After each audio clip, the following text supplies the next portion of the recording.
Welcome, come on in. Well, you usually don't see my shop this tidy.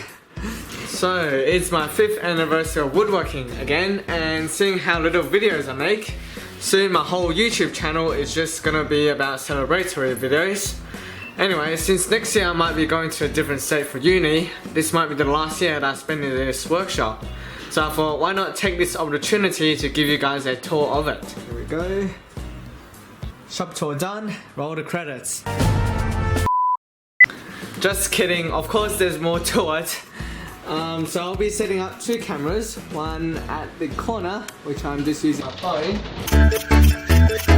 And then I'll just use this camera that I'm holding right now to do the main shop tour. Before that, a bit of history about my workshop. So I only got this workshop back in 2014, and Dad, me and another carpenter friend built it up together. Well, we was basically the carpenter friend who carried us with his 16 pack. The workshop, or much rather the shed, was the biggest one they sold at Bunnings, and even then the ceiling height was still very low. The highest point is only about 2.1 meters, and the sidewalls are only just over 1.7 meters tall. Hey, luckily I'm not that tall. It was all bare sheet metal at that time, so soon after I used some cash from doing odd jobs and ends for restaurants to build the walls you see now. I've got to admit, John Heiser's videos on how to plaster drywalls were extremely useful for it.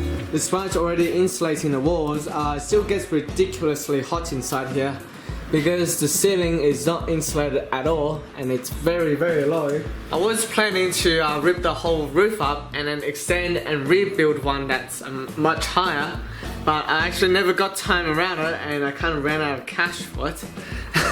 So but now I actually can't find a need for it anymore because I rarely spend time in here anymore. Starting from outside the workshop, there's the workshop sign there. I think I put it up last year, but it has been weathering quite badly. As you can see, it's cupped and it's graying out. Then it's the metal lathe, which is not ideal being so close to the doorway because the moisture is much higher here. So rust forms much more easier in this area, as you can see. On my left is pretty much all my wood storage area. I have some at the back, but that can be classified as dump because once they go there, they pretty much never come back in here. You can probably say that this is the least civilized area of the workshop because it is very dirty, the floor and stuff, and has a lot of spiders and insects lurking around. Oh, there's my miter saw, which now is just for decoration purposes, they're not. So the wood storage cart you see here beside me is built based on Steve Ramsey's plans, just I made it extra big with drawers as well. The reason for making it so big was to store all the scrap wood that I had in the workshop. But that dream clearly did not last. There's a legendary thickness planer. I saved up so much for it, had to do a lot of odd jobs to get enough money to buy it. But it was well worth it because it has a spiral head. Not sure you can see it. Although it's not the fancy shearlick style, but it is still better than having straight knives. The cutters for the spiral head is still very expensive. I think it was like $9 a piece, like a single cutter. So the way I got around it was to use the Chinese market again, which sold it for like $2 a piece. Next to the thicknesser is the paint router. It is kind of left in the corner alone since I only use it for something very specific or for mass production. I am currently trying to make a new dust route for it, and hopefully that video will come out soon. In front of the paint router is the dust collector, which I know I have said to make a 3 horsepower cyclone separator to like replace it, but I just haven't got time to do it yet.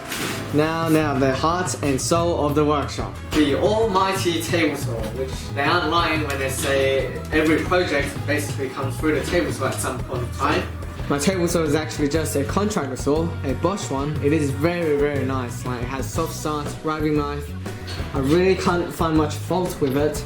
I remember when I was buying the table saw, I had to use my birthday as an excuse to borrow money from my parents so that I could actually have enough money to buy it. I have made a lot of accessories for it, including like extension table, extension fence, and even recently the sliding table. Well, the only drawer that is really worth talking about of this table saw cabinet is this drawer, which stores all my table saw accessories in it, including like push sticks and blades and stuff. Now, in case you're wondering which side I am on, I actually use both push sticks. This one and this one. So I guess John and Matthias will finally be happy. Moving on to the bandsaw, which I built when I was 14 or 15. It still works very nicely and looks very cool as well with a red and yellow color scheme. Something that Tony Stark probably would have done. Behind the bandsaw is the metal lathe, which I've already made plenty of videos about it, including the sand, so I recommend you guys checking them out. Now the more busier part of the region, where most of the magic happens. So this is my workbench. Although it is not the strongest, prettiest, heaviest workbench in the world, I still like it very much, and if I had to rebuild it again, I would do it exactly the same way. It uses very simple joinery, just bolts and nuts and some dados. It used to have a tail vise, but I got rid of it since the mechanism wasn't nearly strong enough, so it broke at the end. That really didn't matter much because I mainly just use this woodworking vise, which is very handy, I must say. It is a Rubo style workbench, so the centerpiece does lift up, and this has come in handy in a number of occasions because I can put clamps through it, and also like if I offset the centerpiece, gives me a hard stop for pushing projects against. We have drawers everywhere on the workbench, storing all kinds of stuff, from like, I don't know, scissors, earmuffs, to like dust collection and sandpaper. It is kind of like the rainforest of the workshop because it has a huge diversity of tools in it. Behind the workbench is the tool wall, which one could actually just argue that it's just to show off. Pretty much every tool here has its own unique story, and I remember most of them, but the Mona Lisa of all tools in my workshop has to be this Veritas hand plane that I own. It is one of those tools that are clearly out of my league, and yet I somehow have possession of it. Having the tool wall here is really quite nice because I can just grab tools I need right behind me while working on a project. Having access to all four sides of my workbench is also quite nice because I can work on all sides of the project without moving the project itself. Along this walkway there's the old drill press cabinet, the storage cabinet, and my makeshift linisher. The linisher is actually just my belt sander mounted vertically. I was planning to build an actual dedicated sander, but I just can't find the time. And this works pretty well too. This is basically where we store all our hardware.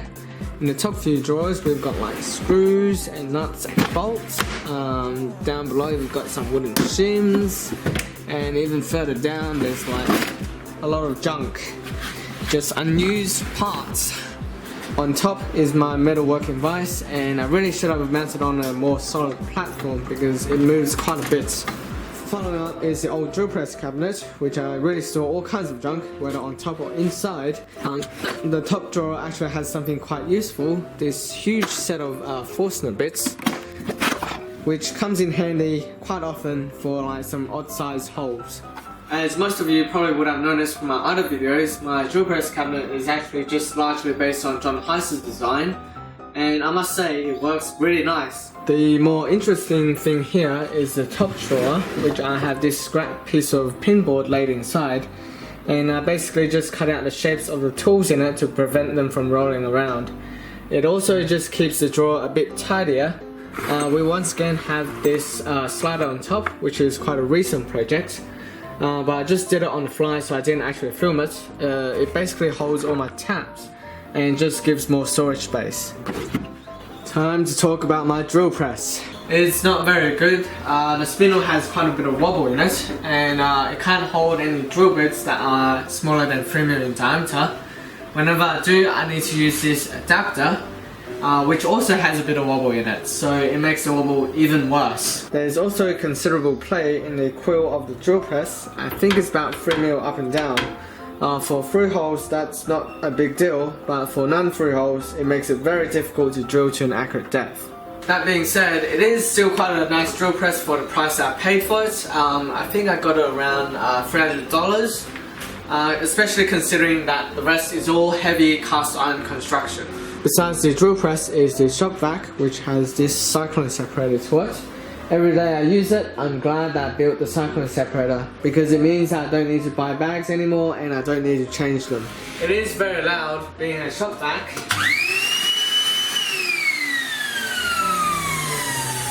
But as I usually wear air protection, that's not too much of a problem. Speaking of earmuffs, I've collected quite a few over the years, so to ensure the safety of other people working in a workshop too. My favourite one has to be this one, which can play music along with doing noise cancelling of the machine sounds. That just makes woodworking a lot more enjoyable as I can listen to music at the same time. Along the wall there's more random stuff hanging around. The folding chair, which I built during D&T in year 10, box joint jig from Matthias, and a new sliding table crosscut jig. Even the vacuum cleaner hose thing is up here. And that is really just full circle on my entire workshop. The way that I planned my workshop out was to generally just have a lot of space between furniture so that I can actually just move projects on the floor if they get too big. And I kind of just clustered all the tools to one side to make them quick to access, and that's why this side is more civilized. So that is basically my workshop. It is really simple, nothing really fancy actually. Thank you guys for sticking around with me for so long. We just hit 7k subscribers, another milestone. We truly would not have made it this far without your encouragement, and I hope to see you soon. Thanks for watching.